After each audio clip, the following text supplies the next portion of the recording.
I guess for me, it all started young teenager, 12, 13. I had a cousin, probably most people know him, Don Mavis is a fairly notable musician in the area. Anyway, he's my cousin, he's a year older than me. And he started playing guitar. His dad had a guitar, so he's teaching him guitar.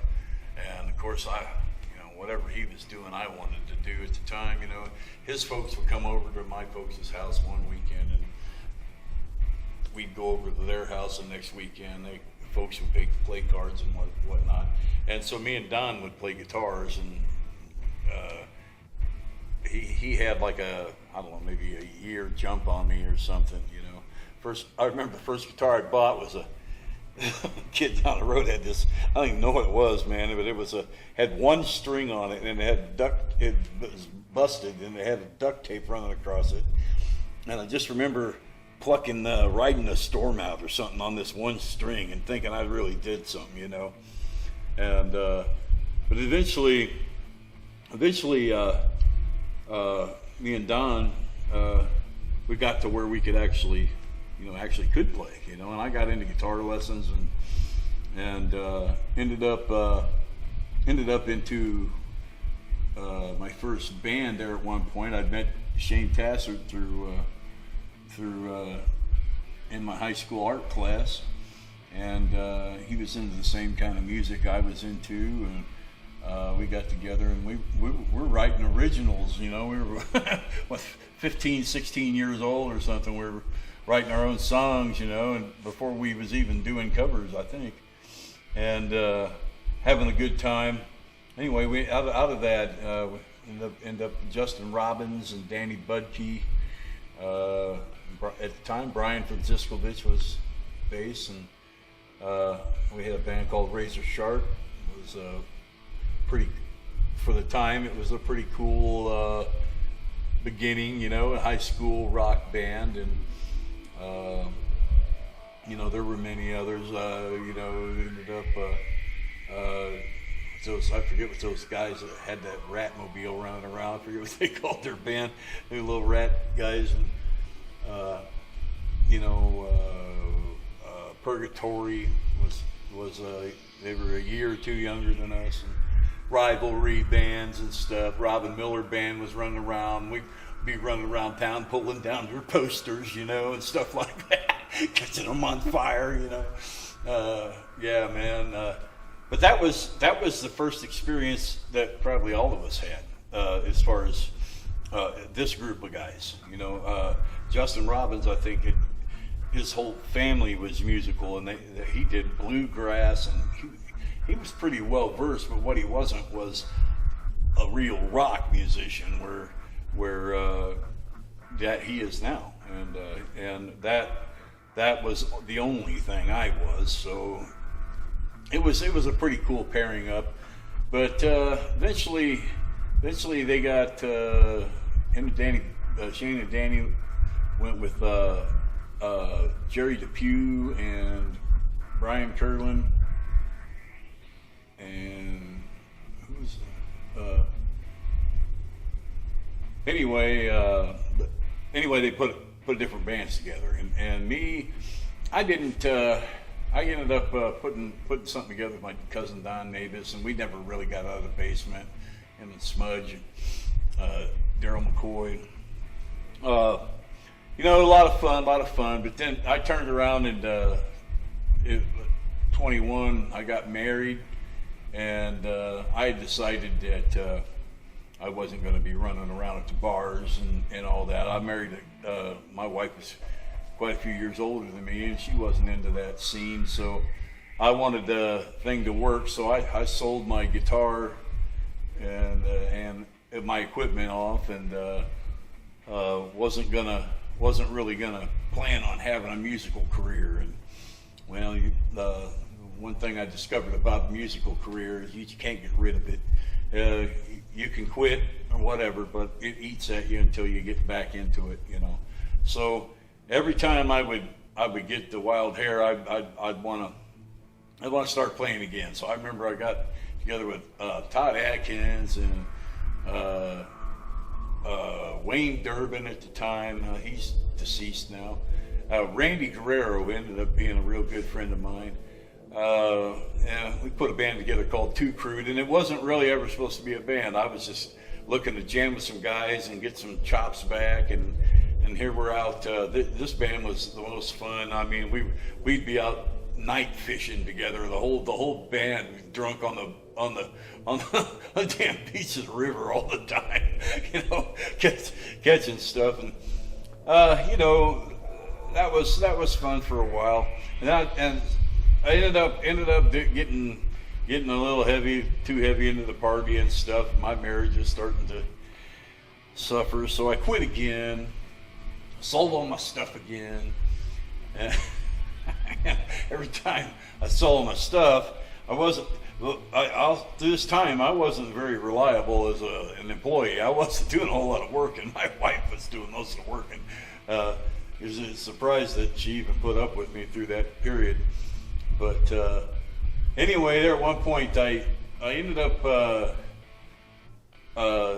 hooking up with these guys in the band Shotgun Charlie, and that was probably really my first solid band since I'd left high school, And again, here I am. I've been 2 or 3 years not playing, having to rebuild all my chops, forgetting half the stuff I used to know, and not wanting to work to learn the new stuff that was going on. And so anyway, those guys were a lot of fun, and those guys were a worse influence on my marriage than the first guys. These guys, you show up to practice, and everybody's about drinking beer, and we go home from practice, we go show up the show, nobody remembers what we practiced because everybody was drunk. It was a fun band, man. We had so much fun.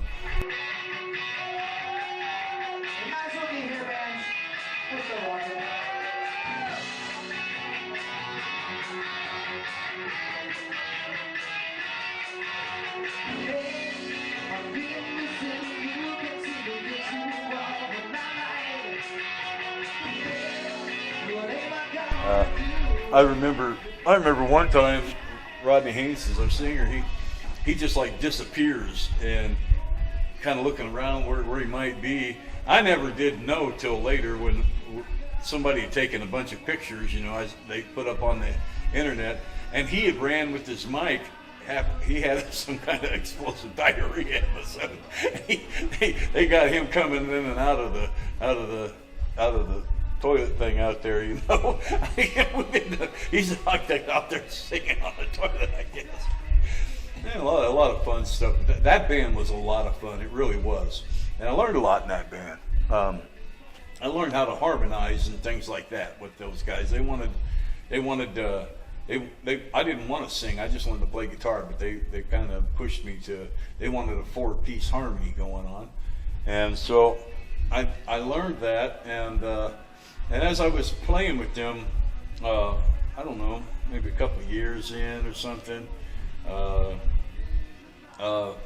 old friend, Brad Fauci, got a hold of me online and ran across my picture somewhere or something. Anyway, he wanted me to fill in for some show. So I filled in for those guys and end up being their like part-time guitar player or something. And before I knew it, I was playing in both bands and arguing with everybody whose schedule is the right schedule and all this kind of stuff. And I had a studio project going with Justin Robbins and Bob Gregory. Two band practices, a studio project, and probably 2 or 3 shows on the weekend. Almost Kenny Peak, but not quite. And I was real busy through that time, and the things that happened with those bands, the drunken carnage was, man, I could go on all night. But I'll tell you what, I had a lot of fun through those years. But taking it all through, I ended up into a divorce, and that being a big part of it, but not the only part of it. But I was having too much fun outside the home, let's say, but I was not infidelity-wise. I just never was home. So my marriage kind of deflated, and I found myself not wanting to play again. So I ended up out of that deal. I was trying to get out of the band. I was working over at Caterpillar. I was trying to get out of the band, Cherry Bomb band, and which was the Brad and Nora. And I was trying to get out of the band. I was working second shift, and it just become difficult, and I couldn't get out of the band. So finally, I just dumped out of the band. So I was working at Caterpillar, and I was second shift, and I was having a hard time getting off of work to be able to play these shows for Cherry Bomb. So Graham Brown had actually come in to the band and was going to take my spot. And so for a while, I was bolting out a couple hours early from work. Graham would play the first set or two, and then I'd play the next set or two or whatever, until finally I didn't have to do that anymore. Until he just decided I think he decided he wasn't the right guitar player for the band, or he didn't like the band, or I don't know what happened, but I'm back in the band. The next thing I know, and at the same time we put this other band together, the Gun Show, out of it, because at one point before I was working, we were wanting to play more than Nora, who was singing for Cherry Bomb. Her job didn't allow her to sing. I think it was twice a month or something like that. And we were wanting to play more. So we had Randy Rogers was also singing in Cherry Bomb. So we just took a whole band without Nora and called it the Gun Show, and learned a lot more, a lot different kind of material that fit Randy's voice more, And so we had, a lot of times we'd play, we split it, Cherry Bomb and the Gun Show. It was kind of cool. We could advertise two bands in one booking.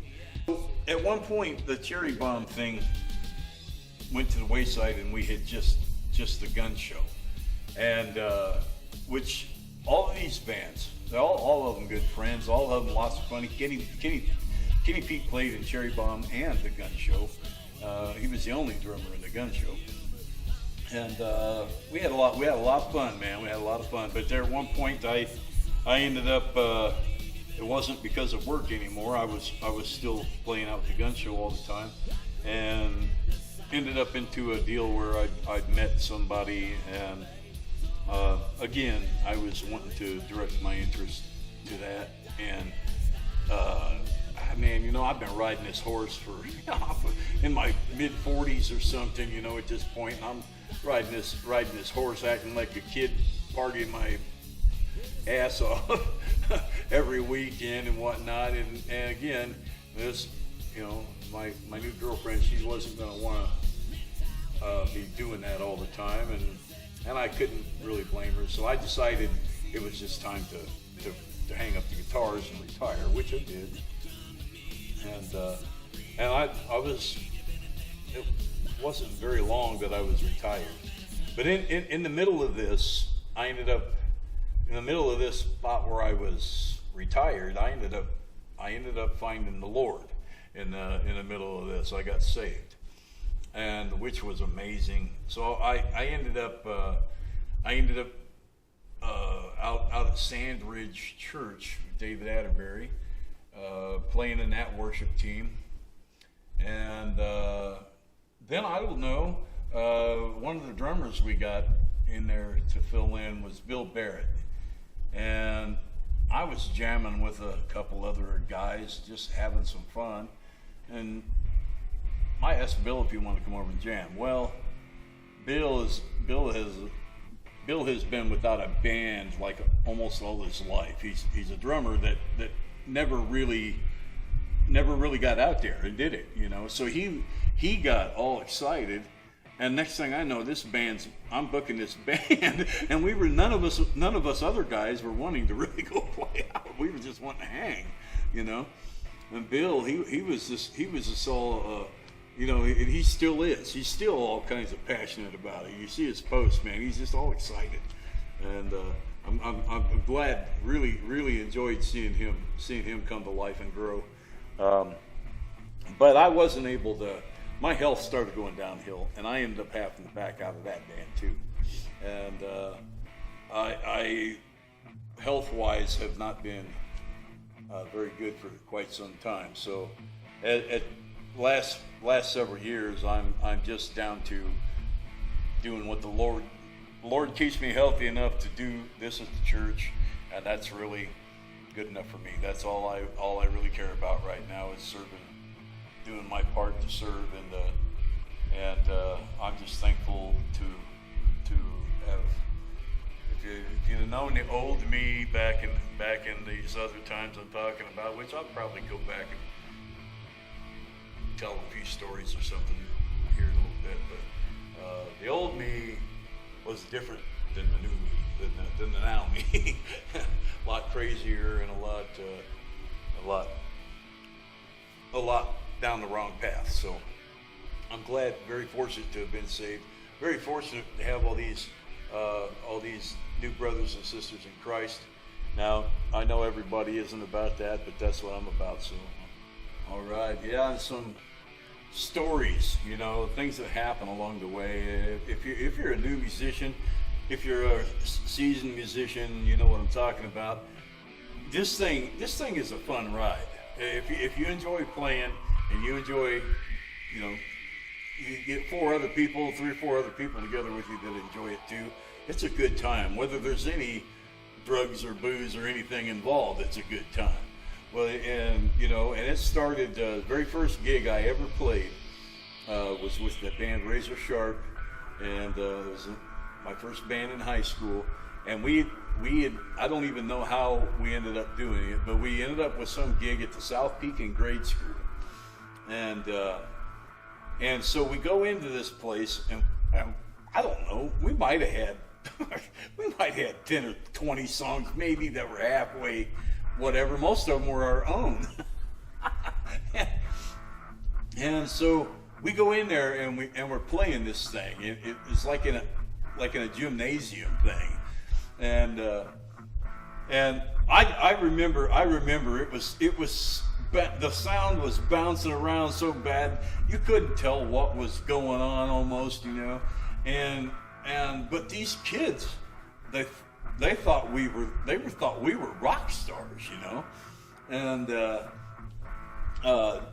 so when we're done playing, these kids are coming up wanting autographs and stuff, and here we are, 16 years old or something, signing autographs. We know we have arrived, baby, and we're going to be famous for sure. This is it. And so later that summer, one other thing. Yeah, I remember some kid got a little too close to me, and he stepped on my guitar cord, pulled it right out of the end of the cable. So I played the rest of the song like I was actually plugged in, while my amp was sitting there going, oh, the whole time, and they didn't have a clue. But anyway, we played that summer. We played the South Pekin Railroad Days, I think they called it at the time, and it's kind of a town festival thing. And we showed up down there and played, I don't remember how, a couple hours or something. And all these kids from that grade school showed up, man. And you would have thought we were at the Civic Center or something, man. It was crazy, man. First 2 gigs, you know, we just knew, and we were there. And some of the coolest memories I've ever got. You know, and get into later. You know, the very first experience I had, I was going to mention before I got this far. When I first wanted to play guitar, my cousin Don got me wanting to play guitar. But then I was going to Edison grade school, and Mike Eisenberg and the Jets played at our grade school. And I didn't know who they were. I didn't know anything about it. We were having some pep rally or something, and this band called the Jets was going to play. And I already had a guitar. I'm pretty sure I already had a guitar, but I was just getting started or something. And I went in there, and as I remember it, and this is a long, long time ago, man. I'm in my 50s now. I was a kid then, but they played out in our gymnasium, and it was, as I remember, a lot of Beatles-ish type of music. You know, I don't remember exactly what they played, but I do remember I was like, oh my God, this is awesome. You know, and I know I've got a guitar at home, and those guys are killing it, man. I don't even know half the songs they're playing, but man, you know, but that was the first thing that ever really, really, really made me want to go for it, you know. And years later, I don't really know Mike so well, but I know him on Facebook. Talk back and forth a little bit here and there. And one day he had posted this picture of the Edison School gig that he had done, you know, and I was like, dude, I was there. You know, back in, I don't know what it was, 83 or something. Really cool thing. So everybody's got to start somewhere. So I did some teaching a little bit. I never had much patience for the teaching, but my thing was I like to go out and play, and I like to drink beer. And that was my thing back when I got started. And you know, man, the craziness. I remember one time I was all drunk up or something. Somebody hung a tampon on my mic stand at Crazy Charlie's, and at the end of the last song for that set, and I grabbed that thing off there and walked out the front door where everybody was at, and I lit that thing up and was just smoking it like a cigar. You know, just stupid stuff, man.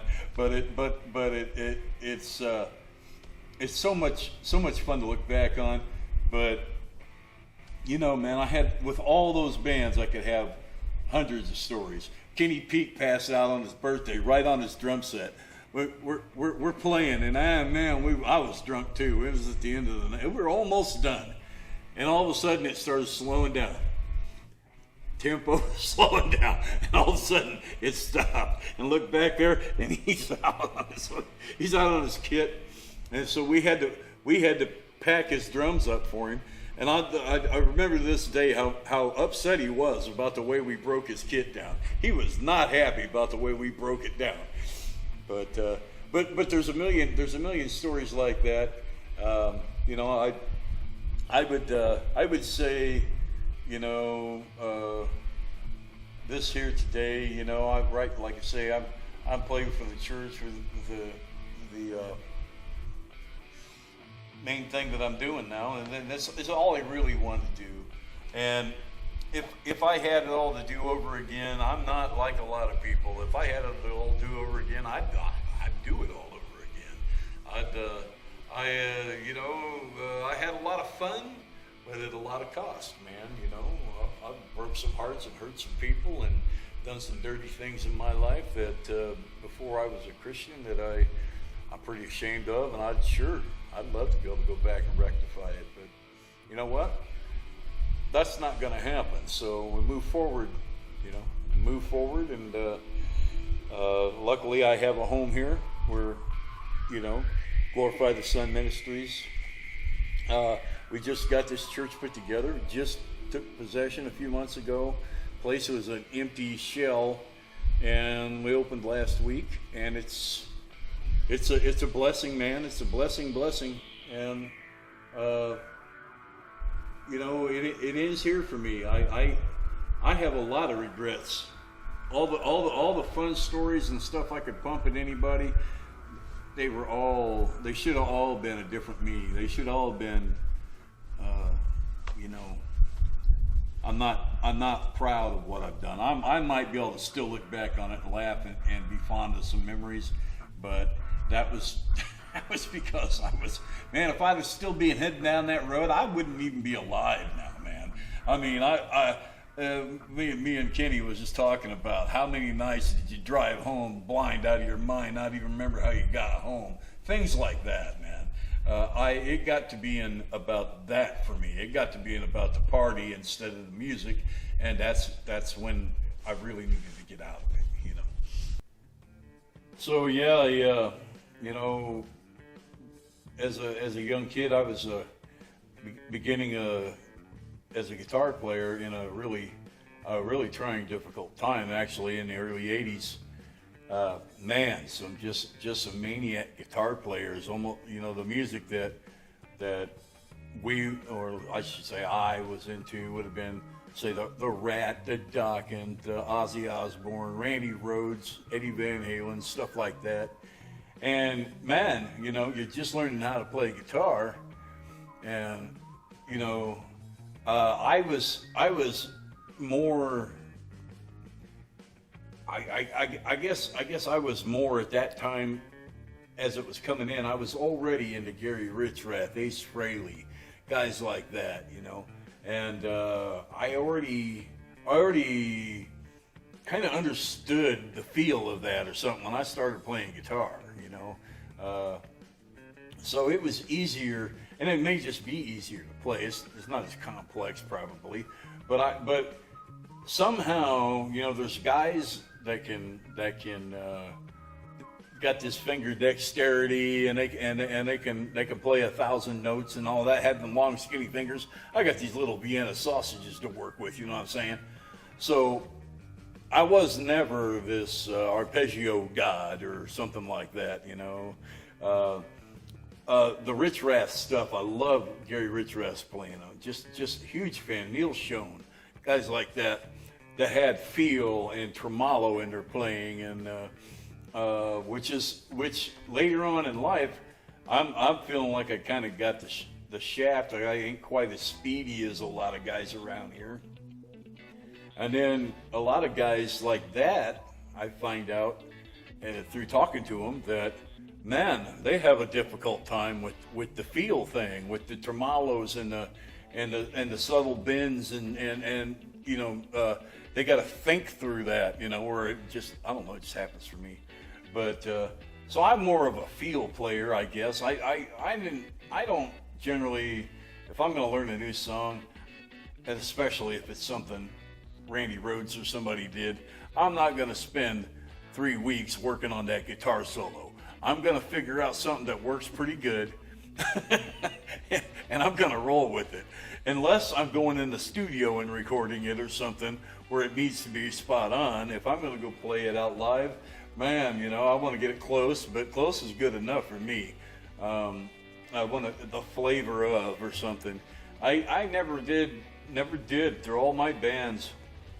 I never ever wanted to sound like 40 different bands playing that 40 different songs that we play, say. I wanted to sound like us playing those 40 songs. You know, I don't want to sound like Cheap Trick on this one and like Ozzy on that. I don't want to sound, I never tried to mimic like that.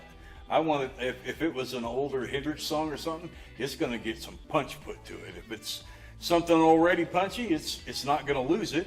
But I'm not trying to, I just never wanted to sound like everybody else. Like my cousin Don Mavis I'd mentioned earlier, man. He's a master of that. I mean, you go out and watch his band, and he's got just giant pedal board and all. He'll walk in there and he'll just some old Stones tune like "Start Me Up" or something. But when he hits them chords, you swear, man, you swear you're listening to the record. He's got that tone nailed down, you know. And through his whole set, it's like that. I never did that. I've set that thing up like, I don't know, like an 80s guitar player, Eddie Van Halen, Randy Rhoads, this type of tone, and I just go, you know. I hate anything in those kind of bands. I hate anything that's slow. That's probably my weakest spot. I don't practice. When I got my first guitar, it was a Harmony acoustic, and I took the bronze strings off of it and put electric strings on it so I could practice my guitar licks and stuff. You know, I never worked on an acoustic guitar, and here in my 40s, all of a sudden I end up into this church thing, needing to be a decent acoustic player, and I was not, and I'm still am not, but I'm getting better. But I never cared about it. I wanted to rock, and that's the only thing I wanted to do, and I didn't want to get necessarily completely fancy and wicked about it. I like the bone crunching stuff. I like the AC/DC and the hard hitting stuff. More so than the real technical, intricate Yngwie Malmsteen type stuff, And so, man, Rich Rath is one of those guys that it doesn't matter what song that you play of an REO song, you have to be really, really close to the guitar solo on a Rich Rath tune, or everybody on the dance floor will be looking and they'll know something ain't right with the music that's going on up there because it's so signature, man. And it's whatever he would do would just be perfect, And so those kind of solos I would work on. A lot of the 80s stuff, I'm gonna truthfully, I couldn't do a lot of things that C.C. DeVille or whoever might have been doing at the time, and so I would do my version of it to not have to work my butt off a whole bunch of time to learn it. All right, Little Legends. Man, there's so many in this area that I've known, and man, well, there's so many that I don't know too. But I'm from Pekin originally, so I don't want to say most, but I know a lot of people that are musicians from Pekin. I would, Tony Baxter, John Messiah, guys like that, Mike Lane. This one weirdest thing about this area is, of course, it's died recently, musically almost, because there's nowhere to play, no crowds anywhere you play, just about. But it's been amazing the wicked amount of talent that's out here.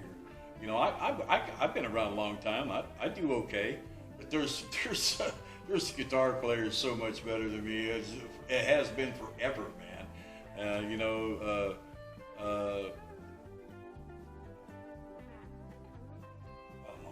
I'm thinking Gary Wolfer. I'm Ryan Rose,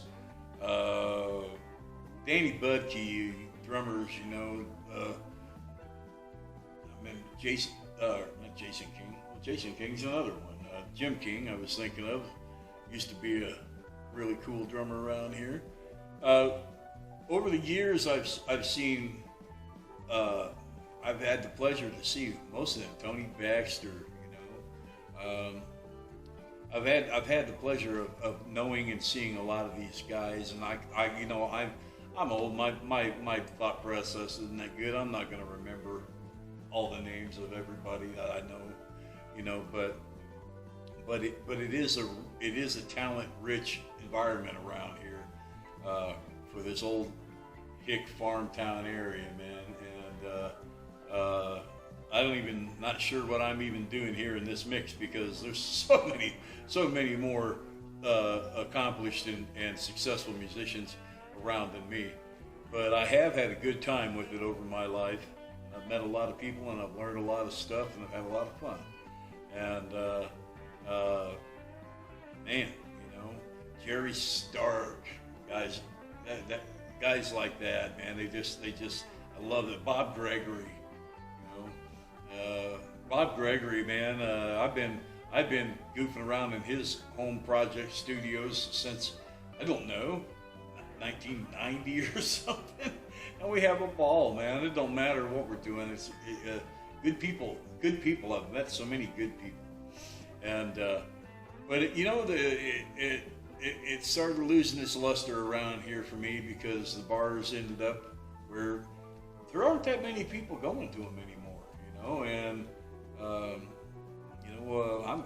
I'm an older guy. I don't have that many friends running around to the bars to follow my bands around anymore, And nowadays, you know, they're expecting you to bring them a crowd instead of keeping their crowd that should be there.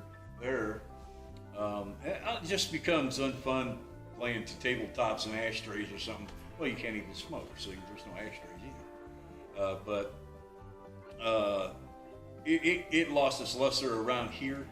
Maybe I'm hoping one day it'll get better again, you know. But the bar scene has suffered badly around here, you know.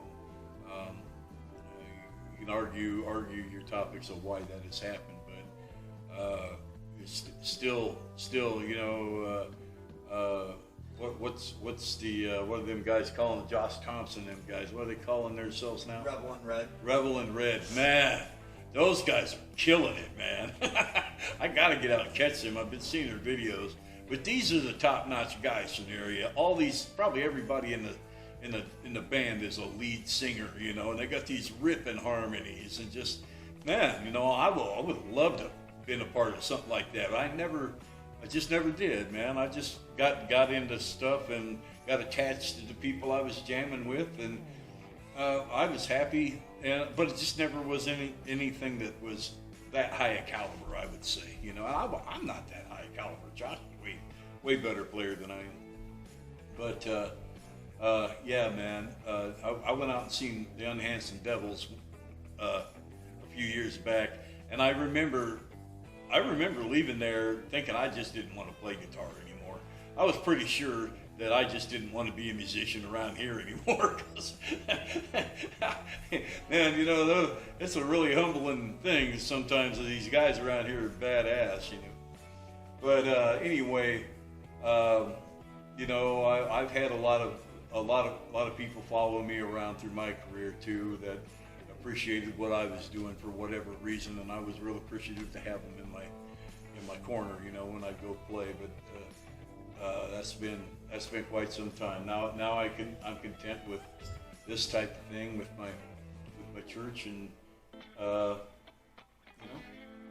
I guess it's come full circle for me. Like I say, my health is in question daily, so I couldn't play a 4-hour set if I wanted to anymore. My knees wouldn't put up with it, you know, nothing else. So, but I do miss it. But this is more fulfilling to me by a long shot. And you know, that doesn't have to be you. Just as me. That's how I feel about it. Started back up. It would have been 89 or ish, something like that. 90 maybe. I started jamming with some friends. I mentioned earlier, Randy Guerrero and Todd Atkins and Wayne Durbin. But anyway, we were not even a band. We had two sets of music, and this guy used to be a local booking agent. This Dan Reese got a hold of us, needing us to play some gig out at the Monmouth Palace Tap. And I don't know if anybody's been to the Monmouth Palace Tap. I don't even know if it's still there, but it's a pretty well a dive. And it's got the stage is like I don't know, 15 foot off the ground, and it's just it's barely enough room to put some guys up there, but you're playing straight over the top of the dance floor. It's just a ridiculous, stupid thing. But we went down there with about 2 sets worth of half-ass music that really wasn't. And those people went nuts. They loved us because all they ever have is country bands. So we're playing a lot of southern rock and stuff. We're not classic rock. It isn't, you know. But man, they loved us. So they booked us back, and we played our set, 2 sets. We played them both twice, and we played two versions of Freebird that were about 30 minutes long each. So anyway, we got called back, and so the next time we went up there, Randy Guerrero was driving the car I was in, and Todd and everybody was in this little gray Chevette behind us. Me and Randy were the drinkers in the band, and we were doing road sodies, you know, on the way, and we had an open case of beers, And so it was like the Road Warrior, or not the Road Warrior. You ever see the first Terminator movie where that guy's lighting the wicks on those pipe bombs and he's throwing them back there? The guy's on the motorcycle. We was doing just that. I was hanging out the window and I'm throwing beers back at these guys and they're swerving. We're on Interstate 74 or whatever, swerving around, and I'm throwing beers until boosh, one explodes on the windshield, you know, and man, you know, when we got to Monmouth, I thought we were all going to have a fight. Me and Randy was drunk, and they all got out of that car ready to swing, you know. We're just laughing and laughing. When we were more upset that we ran out of beer throwing it all at them, you know. But we cracked the windshield with that one that hit the windshield. You know, things like that happen all the time. Shotgun Charlie, we played a parade. I don't know if anybody's ever been involved in that, but I sounded kind of cool. Chillicothe Parade. We'd been playing for what is that? What is that bar's name? I forget for some reason the name of it. But anyway, the girl that owned this bar wanted us to come down and she was going to run around throwing candy to the kids, and they wanted to pull us on a float and have us playing, you know, which, okay, well, that sounds pretty cool until it showed up. And then our float is a car trailer, and that's just that, a car trailer with a